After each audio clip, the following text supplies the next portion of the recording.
আসসালামু আলাইকুম beautiful recipe চ্যানেলে সবাইকে স্বাগত জানাই। আজকে করব সবজি দিয়ে একটি মজাদার নাস্তা। এই রেসিপিটা আপনারা বাচ্চাদের টিফিনে দিতে পারেন, তাই শুরু থেকে শেষ পর্যন্ত দেখবেন আর আমার চ্যানেলটা সাবস্ক্রাইব করে আমার পাশেই থাকবেন। ভিডিওতে লাইক কমেন্ট শেয়ার করবেন। তাহলে শুরু করা যাক।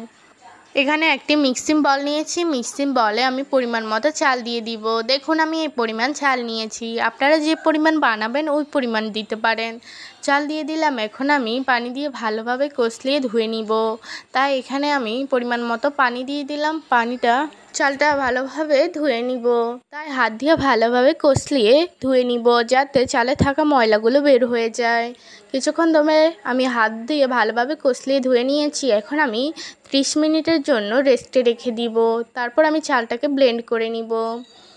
30 মিনিটের পর রেস্টে রাখার পর এখন আমি চালগুলোকে ব্লেন্ড করে নিয়েছি। দেখুন আমি এভাবে ব্লেন্ড করে নিয়েছি। আপনারা সেম এভাবে আঠালো করে চালের ব্লেন্ড করে নেবেন। দেখুন চালকে ব্লেন্ড করার পর এরকম আঠালো হয়েছে। আপনারা অবশ্যই এভাবে করবেন, তা না হলে নাস্তাটা ভালো হবে না। এখন আমি সবগুলো ভেজিটেবল দিয়ে দিব।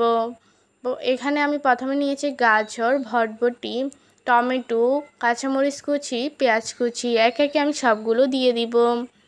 এখন আমি প্রথমে দিয়ে দিলাম গাজর, তারপর দিয়ে দিলাম টমেটো কুচি, তারপর দিয়ে দিব পেঁয়াজ কুচি। আপনারা মরিচ কুচিটা পরে দিয়ে দিবেন। তারপর দিয়ে দিলাম বরবটি কুচি। এখন আমি সবগুলো দিয়ে দেওয়ার পর এখন আমি দিয়ে দিলাম ধনিয়া পাতা কুচি। তারপর দিয়ে দিব আদা কুচি। আপনারা এখানে আদাটা দিতে পারেন বা স্কিপ করতে পারেন। তারপর সবগুলো দিয়ে দেওয়ার পর উপর দিয়ে দিলাম কাঁচামরিচ কুচি। আপনারা ঝালের পরিমাণটা দিতে পারেন পরিমাণ মতো। তারপরে দিয়ে দিলাম স্বাদ মতো লবণ, 1 টেবিল চামচ চিনি। তারপর দিয়ে দিলাম উপর দিয়ে আস্ত জিরা। তারপর দিয়ে দিলাম উপর দিয়ে মৌরি। আপনারা এটা দিতে পারেন বা স্কিপও করতে পারেন। এখন আমি উপর দিয়ে দিলাম সাদা তেল। আপনারা পরিমাণ মতো দিবেন। তারপর এখন আমি সবগুলো উপকরণ চাউলের গুঁড়োর সাথে ভালোভাবে মিশিয়ে নিব। ভালোভাবে মিশিয়ে নিতে হবে। কিছুক্ষণ ধরে এভাবে সবগুলো উপকরণ মিশাতে হবে, যাতে ভালোভাবে এগুলো মিশে যায়।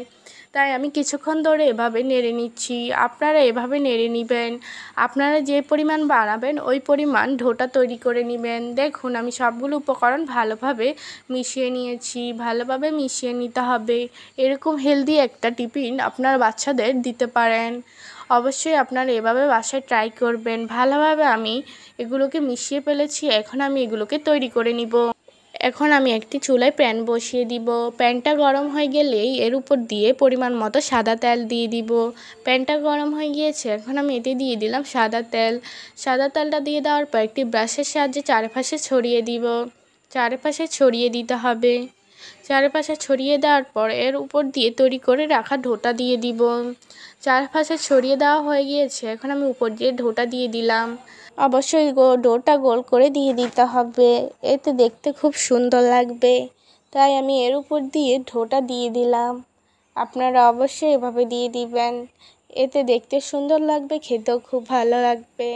উপর দিয়ে আমি দিয়ে দিয়েছি পরিমাণ মতো। এখন আমি ঢাকনাটা দিয়ে দিব। ঢাকনাটা দিয়ে দিলাম। এই নাস্তাটা হতে প্রায় 2 থেকে 3 মিনিট লাগে। আপনারা 2 থেকে 3 মিনিট রাখবেন। এখন আমি ঢাকনাটা তুলে নিলাম। দেখুন উপর দিয়ে হয়ে গিয়েছে। এখন আমি উপর দিয়ে একটু তেল ছড়িয়ে দিয়ে চারপাশে লাগিয়ে দিচ্ছি। চারপাশে লাগিয়ে দেওয়ার পর এখন আমি আবারও উল্টে পাল্টে উল্টে নিব। দেখুন দেখতে কতটা সুন্দর লাগছে। এভাবে আপনারা এপিট ওপিট করে ভালোভাবে ভেজে নেবেন। তাই আমি আবারও কিছুক্ষণের জন্য ঢাকনাটা দিয়ে দিলাম। ঢাকনাটা তুলে নিলাম। এখন আমি এপিট করে ওপিট করে ভালোভাবে একটু ভেজে নিব। আপনারা এভাবে সবগুলো নাস্তা তৈরি করে নেবেন। এভাবে আপনারা বাচ্চাদের হেলদি খাবার বানিয়ে নেবেন। এখন আমি তুলে নিব। এখন পরিবেশন করছি। দেখুন দেখতে কতটা লোভনীয় লাগছে, খেতে খুব ভালো হয়েছে। আপনারা অবশ্যই এভাবে বাসায় ট্রাই করবেন আর বাচ্চাদের এই হেলদি নাস্তাটা তৈরি করে দিবেন।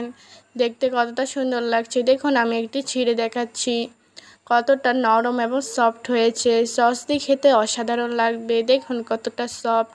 যদি রেসিপিটা ভালো লাগে অবশ্যই চ্যানেলটা সাবস্ক্রাইব করবেন, ভিডিওতে লাইক কমেন্ট শেয়ার করবেন আর আমাকে সাপোর্ট করবেন, আমার পাশে থাকবেন। তাহলে ভালো থাকবেন, সুস্থ থাকবেন। আল্লাহ হাফেজ।